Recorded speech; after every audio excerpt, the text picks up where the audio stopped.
Math care চ্যানেলের পক্ষ থেকে সকলকে সুস্বাগতম। আশা করি তোমরা সকলেই ভালো আছো। আজকে আরেকটি নতুন ভিডিও নিয়ে এসেছি। ক্লাস 9-এর পরিমিতির একটি অধ্যায়, বৃত্তের পরিধি। পরিমিতি দেখো আমরা ক্লাস 4 থেকে বা 5 থেকেই করেছি। সেখানে চতুর্ভুজের বিভিন্ন অঙ্ক অর্থাৎ আয়তক্ষেত্র, বর্গক্ষেত্র, রম্বস, সামান্তরিক এই সব অঙ্ক সম্পর্কে জেনেছি এবং তাদের সূত্রের সাহায্যেও অঙ্কগুলি করেছি। এইখানে অর্থাৎ ক্লাস 9-এ বৃত্তের পরিধি সম্পর্কিত অঙ্কগুলি আমরা সুন্দরভাবে জানব। তার আগে বৃত্তের পরিধি সংক্রান্ত কতগুলি সূত্র আগে ভালোভাবে জানতে হবে।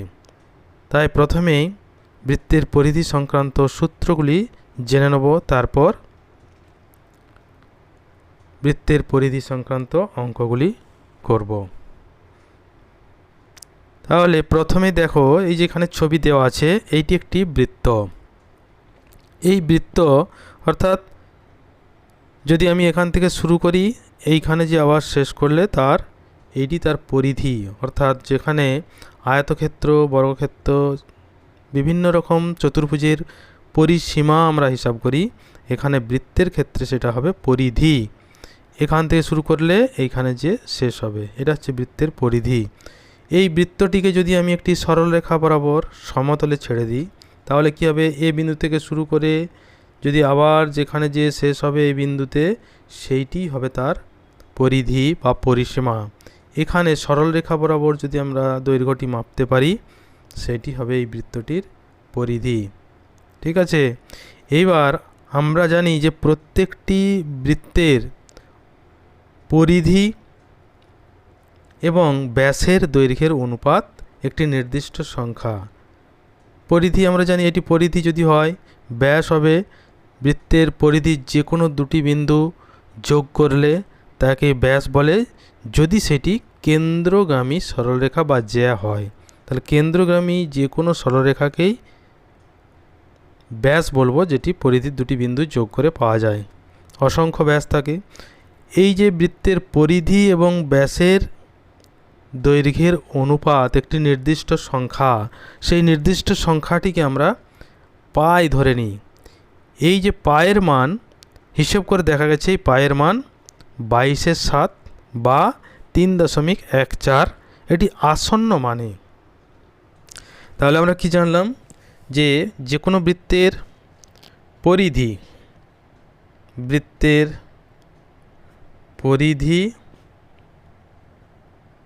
এবং বৃত্তের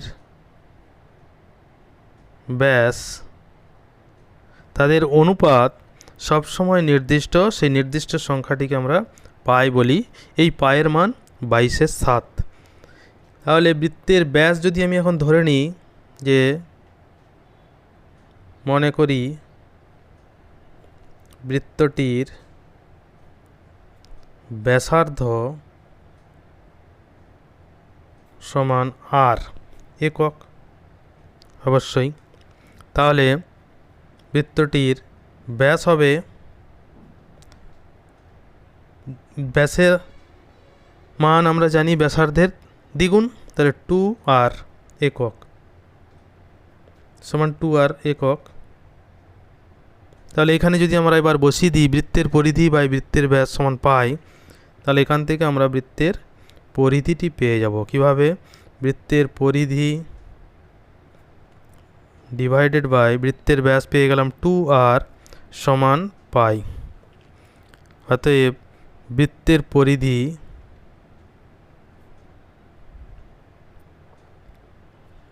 সমান, যদি গুণ করে দিই কোনাকুনি, 2πr একক। তাহলে এটি এখন আমরা একটি সূত্র পেয়ে গেলাম, যে বৃত্তের পরিধি সমান 2πr একক। এটা হচ্ছে বৃত্তের পরিধি। তাহলে যে কোনো বৃত্তের পরিধি সমান 2πr একক কিংবা পাই ইন্টু ব্যাসের দৈর্ঘ্য, এটা হচ্ছে বৃত্তের পরিধি।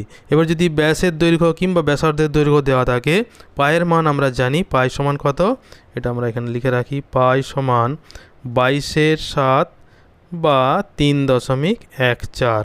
এগুলো সবই কিন্তু আসন্ন মানে নেওয়া হয়, এই জন্য লেখা হয় প্রায়। তাহলে 22/7 বা 3.14 হচ্ছে পায়ের মান। তাহলে বৃত্তের পরিধি পেয়ে গেলাম 2πr একক। এবার এটা বৃত্ত হয়েছে, যদি অর্ধবৃত্ত হয় একটা ছবি আঁকলে আমরা বুঝতে পারবো অর্ধবৃত্তের পরিধি কিভাবে নির্ণয় করব। অর্ধবৃত্ত যদি এরকম ছবিটি আমরা অর্ধবৃত্ত পেলাম, এই যে অর্ধবৃত্ত, তাহলে এখানে কেন্দ্র আছে নিশ্চয়ই বৃত্তের। কেন্দ্র থাকা মানে এখান থেকে এটা যদি আমি নাম দিয়ে দিই এ বি, তাহলে এ বি হচ্ছে ব্যাস। ব্যাসের দৈর্ঘ্য আমি ধরেছিলাম এইটা আর, তাহলে এটাও আর, তার মানে এটা হচ্ছে 2r। পরিধি বলেছিলাম এই পুরোটি পরিধি পেয়েছি আমরা কত, 2πr। তাহলে 2πr পুরোটার পরিধি অর্থাৎ গোটা বৃত্তটি। তাহলে অর্ধবৃত্ত যদি হয়, অর্ধবৃত্তের পরিধি কিভাবে হিসাব হবে, পুরোটা ছিল 2πr, আমি তার অর্ধেকটা বাদ দিয়ে দিয়েছি, তাহলে কি আসবে, অর্ধেকটা হবে 2πr/2। সেটা হচ্ছে এখান থেকে এইখান পর্যন্ত। এবার পরিধি মানে আমরা জানি যেখান থেকে শুরু হয়েছে সেইখানে আবার ফিরে আসতে হবে। তাহলে এ বিন্দু থেকে যদি শুরু হয় এখানে বি বিন্দুতে যাবে, আবার ফিরে এদিকে আসবে এ বিন্দুতে, তবেই কিন্তু তার পরিধি পাবো। তাহলে অর্ধবৃত্তের পরিধি বের করতে গেলে এখান থেকে এত দূর পর্যন্ত হয়েছে 2πr/2, আর এ বির দৈর্ঘ্য আমরা জানি 2r, তাহলে প্লাস 2r, এই 2 ক্যান্সেল হয়ে গেল, সমান হয়ে যাবে πr প্লাস 2r একক। তাহলে অর্ধবৃত্তের পরিধি হলো πr প্লাস 2r, যেখানে r ব্যাসার্ধের দৈর্ঘ্য আর পায়ের মান 22/7 বা 3.14। তাহলে অর্ধবৃত্তের পরিধি নির্ণয় করতে পারবো আর বৃত্তের পরিধিও নির্ণয় করতে পারবো। এবার বৃত্তের পরিধি সংক্রান্ত অঙ্ক আমরা খুব সহজেই করতে পারবো। আর চতুর্ভুজের ক্ষেত্রে আয়তক্ষেত্র, বর্গক্ষেত্র, রম্বস, সামান্তরিকের যে সূত্রগুলি আমরা আগের ক্লাসে শিখেছিলাম সেই সূত্রগুলি কিন্তু এখানেও আসতে পারে, কোনো ক্ষেত্রে কাজে লাগবে। এরপর দেখো কোষে দেখি 16 অঙ্কে চলে এসেছি। এখানে 1 দাগের 1 অঙ্ক আছে। এই যে ছবিটি দেখো, এই ছবিটা থেকে আমরা দেখতে পাচ্ছি এখান থেকে এটি 5 মিটার, এইখান থেকে এইখান পর্যন্ত পুরোটি 8 মিটার। আবার এই যে ছবিটি ভিতরে দেখাচ্ছে এটি 4 মিটার, এটি 5 মিটার। এই ছবিটি কিন্তু আয়তাকার ছবি, কারণ এখানে একটি লম্বের চিহ্ন দেওয়া আছে। তাহলে এখানে 90 ডিগ্রি কোণ হলে এখানে 90 ডিগ্রি কোণ, তার মানে এটি একটি আয়তাকার চিত্র। আয়তাকার চিত্র হলে এখানটা 5 মিটার, মানে এখান থেকে এটাও 5 মিটার হবে, আর এখান থেকে এটা 4 মিটার। এটা যদি 5 হয় আর এখান থেকে এটি যদি 8 হয়, তাহলে এটা থেকে এটা আমরা পেয়ে গেলাম 3 মিটার, কারণ এর পুরোটি 8, এখান থেকে এটি 5, তাহলে বিয়োগ করে দিলে এটি 3 মিটার পেয়ে গেলাম। এই দৈর্ঘ্যটি 3। এবার এইটি 4, এইটি 3, তাহলে এইটি একটি সমকোণী ত্রিভুজ। এখান থেকে এই সমকোণী ত্রিভুজের এটি অতিভুজ, অতিভুজের দৈর্ঘ্যটি আমরা সহজেই বের করতে পারবো। তাহলে এটি 5 মিটার পেলাম, এইটি পেয়ে গেলাম, এখান থেকে এটি দেওয়া আছে, আর আমাকে এইটি বের করতে হবে। কারণ কি, এখানে বলা আছে যে নিচের ছবিগুলির পরিসীমা হিসাব করি। এই ছবিটির যদি পরিসীমা হিসাব করতে হয়, আমি যদি এখান থেকে শুরু করি, তাহলে এখান থেকে যাব এদিকে হয়ে, এদিকে হয়ে গিয়ে, এদিকে গিয়ে, এদিকে এসে আবার কিন্তু এই বিন্দুতে ফিরে আসতে হবে। তাহলে আমাকে জানতে হবে এই দৈর্ঘ্য, এখান থেকে এই দৈর্ঘ্য, এখান থেকে এই দৈর্ঘ্য তো দেওয়া আছে 8, আর এইখান থেকে এইটা। এবার এইটা 5 পেয়ে গেলাম, এটা পেয়ে যাব, এখান থেকে এটা দেওয়া আছে। এইটা কিভাবে পাবো, এইটি একটি বৃত্তের অর্ধেক, অর্থাৎ এটি একটি অর্ধবৃত্তের ছবি দেখাচ্ছে। এবার এই অর্ধবৃত্তের মধ্যে এই বৃত্তটির ব্যাসার্ধ কিন্তু আমরা এখান থেকে সহজেই পেয়ে যাচ্ছি। এইটা যদি এখান থেকে 4 হয়, এখান থেকে ওইটি 4, তাহলে এই 4টা হচ্ছে এই বৃত্তটির ব্যাস। তাহলে ব্যাসার্ধ পেয়ে গেলাম 2 মিটার। ব্যাসার্ধ পেয়ে গেলে এবার এই অর্ধবৃত্তের যে পরিধি অর্থাৎ উপরের ভাগটা, সেটা আমরা পেয়ে যাব কত, 2πr/2 সমান πr। এইটা আমরা হিসাব করে পেয়ে যাব πr। তাহলে পুরোটার দৈর্ঘ্য কিন্তু প্রত্যেকটা আলাদা আলাদা পেয়ে গেলাম। এখান থেকে এটা 5, এখান থেকে পেয়ে যাব, এখান থেকে পেয়ে দেওয়া আছে, এখান থেকে পেয়ে গেলাম। পুরোটা যোগ করে দিলে এই ছবিটির পরিসীমা পেয়ে যাব। ঠিক আছে, এবার এই ছবিটি যেগুলো তো নাম দেওয়া নেই, আমি একটু নাম দিয়ে দিই একটা একটা করে, তাহলে বুঝতে আরও সুবিধা হবে। তাহলে দেখো এখানে প্রথমে এটার নাম দিয়ে দিলাম এ, এটা বি, এইখানে একটা নাম দিয়ে দিলাম সি, এটা ডি, এই বিন্দুটার নাম দিলাম ই, এটা এফ। এবার সবার প্রথমে তাহলে এই ত্রিভুজ থেকে এ এফ যে অতিভুজটা আছে এটা বের করে রাখি। এটা হচ্ছে কষে দেখি 16-র 1-এর দাগের 1-এর অঙ্ক। তাহলে প্রথমেই এ ই এফ সমকোণী ত্রিভুজ, ত্রিভুজ এ ই এফ সমকোণী ত্রিভুজ।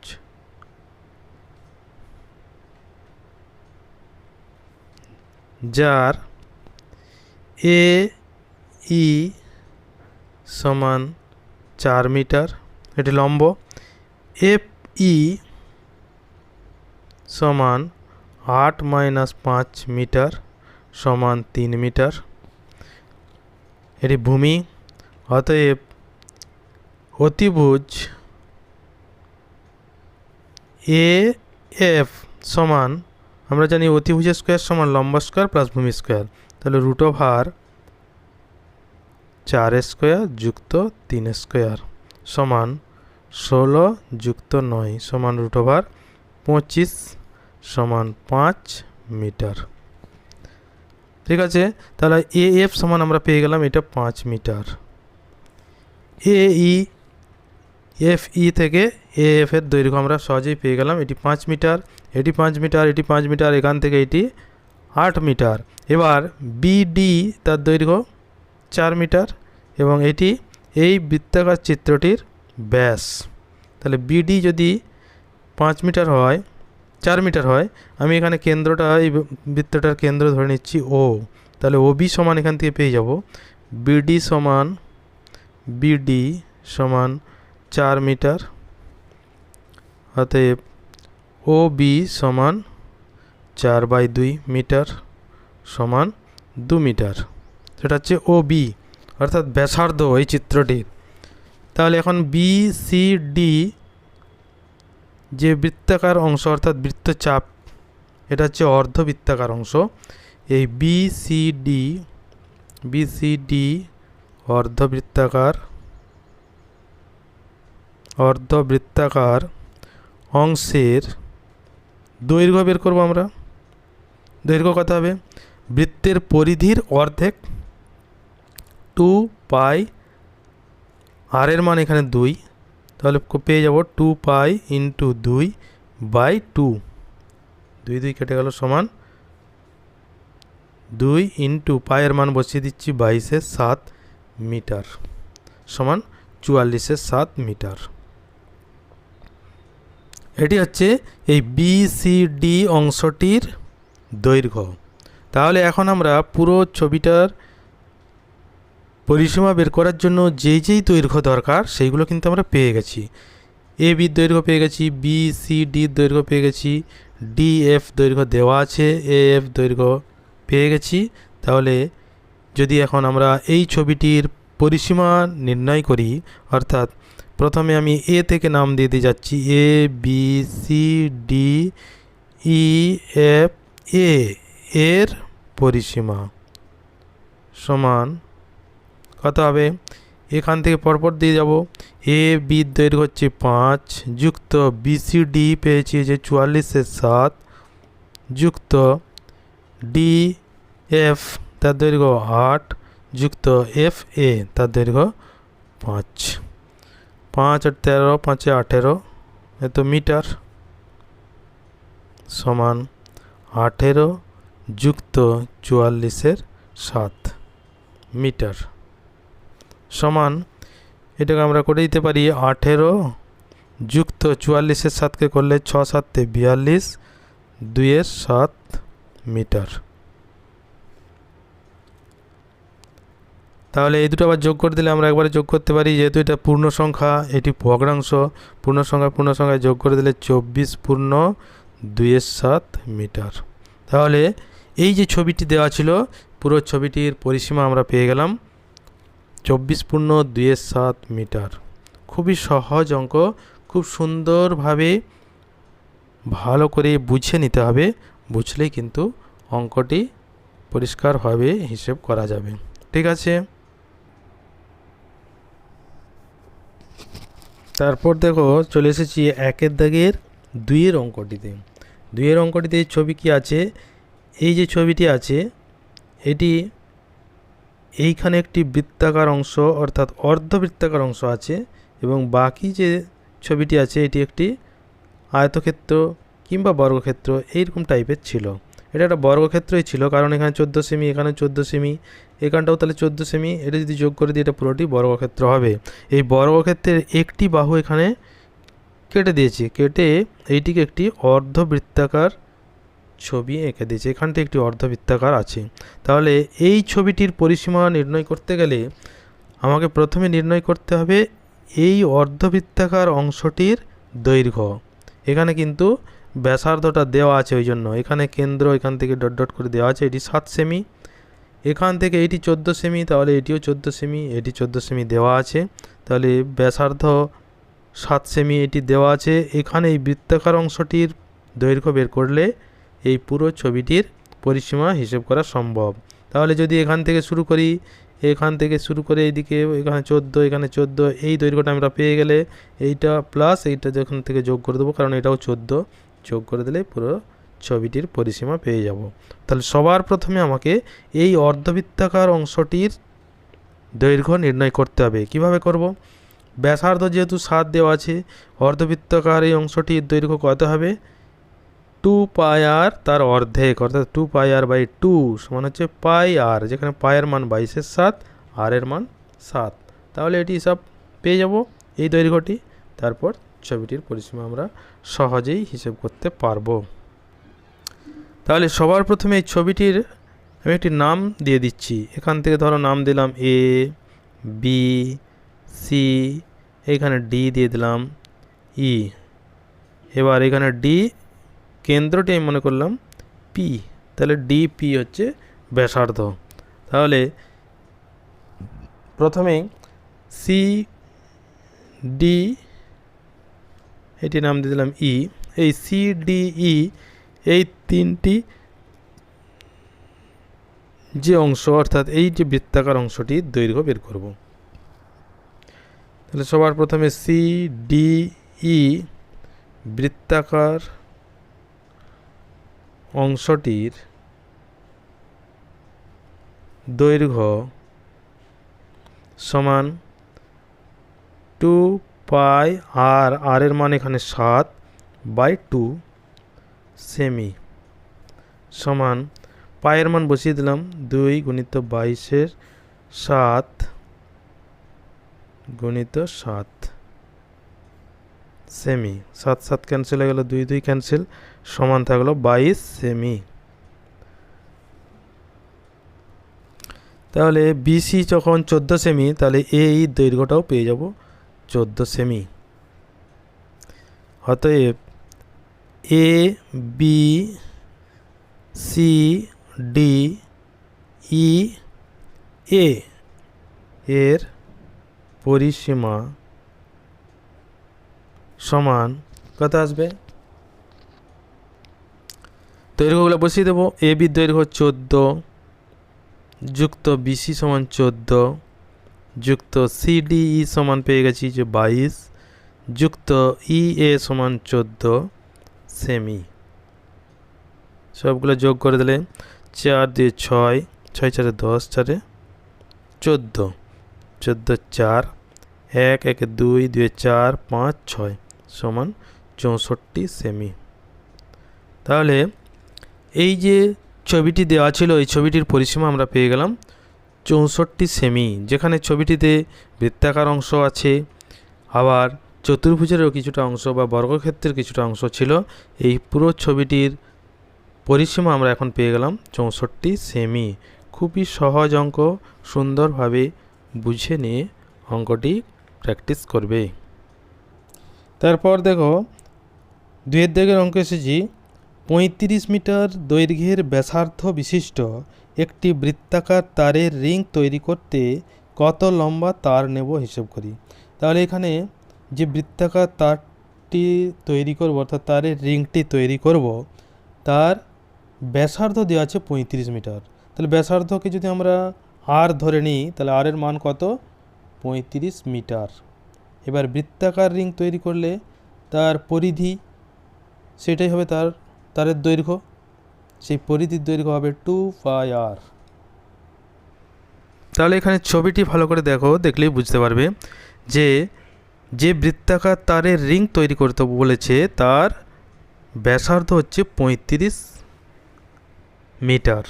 তাহলে ও এ যদি সেই বৃত্তাকার তারের ব্যাসার্ধ হয় তাহলে ও এ সমান 35 মিটার। এবার ও একে ব্যাসার্ধ করে যদি বৃত্তাকার রিং তৈরি করি তাহলে এইভাবে একটি রিং তৈরি হবে। তার কতটি তার লাগবে তাহলে এখান থেকে শুরু করে একদম এইখান পর্যন্ত, অর্থাৎ এই তারটির যে বৃত্তাকার অংশ তার পরিধি, তাহলে পরিধি আমরা জানি 2πr, যেখানে আর এর মান হচ্ছে ব্যাসার্ধ। তাহলে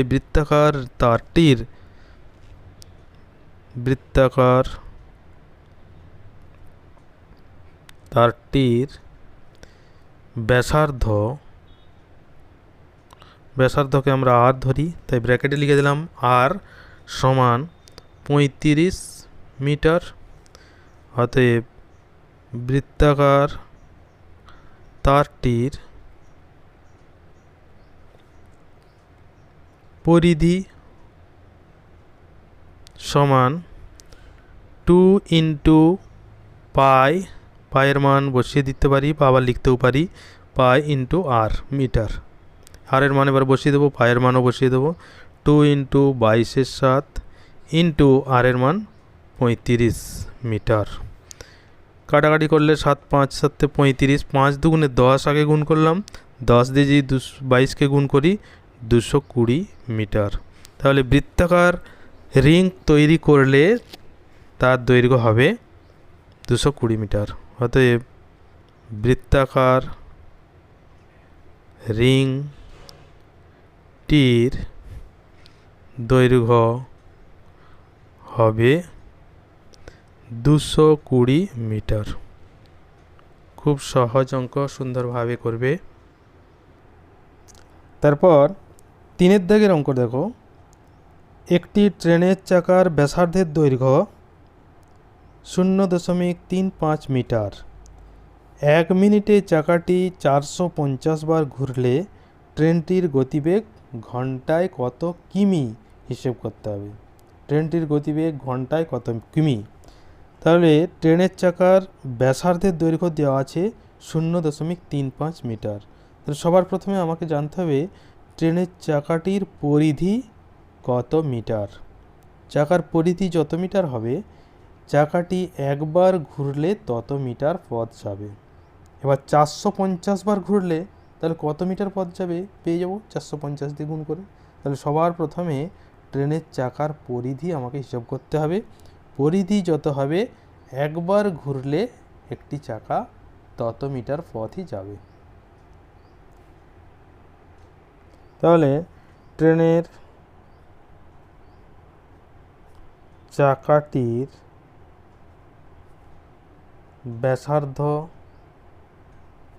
ব্যাসার্ধকে আমরা আর ধরি সমান 0.35 মিটার।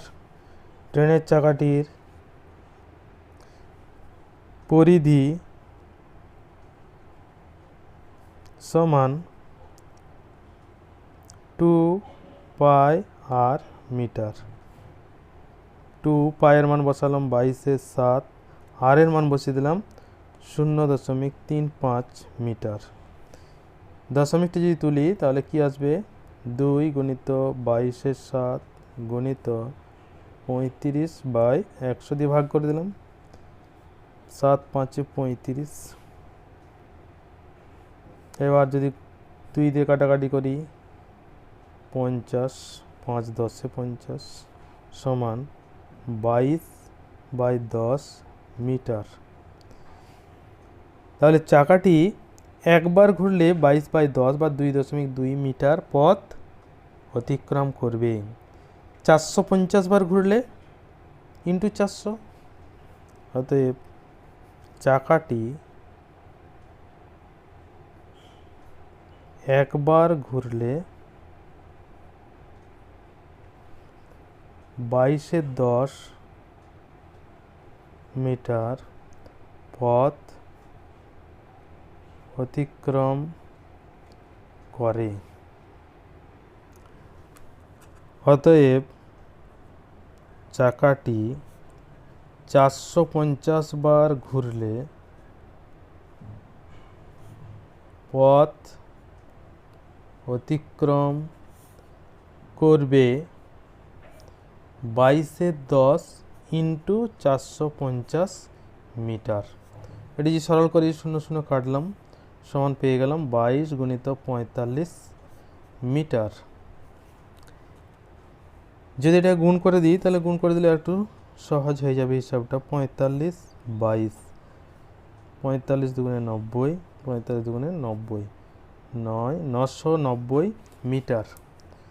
990 মিটার পথ গেল ট্রেনের চাকাটি 1 মিনিটে এই 450 বার ঘুরে। তাহলে 1 মিনিটে 990 মিটার পথ যাবে।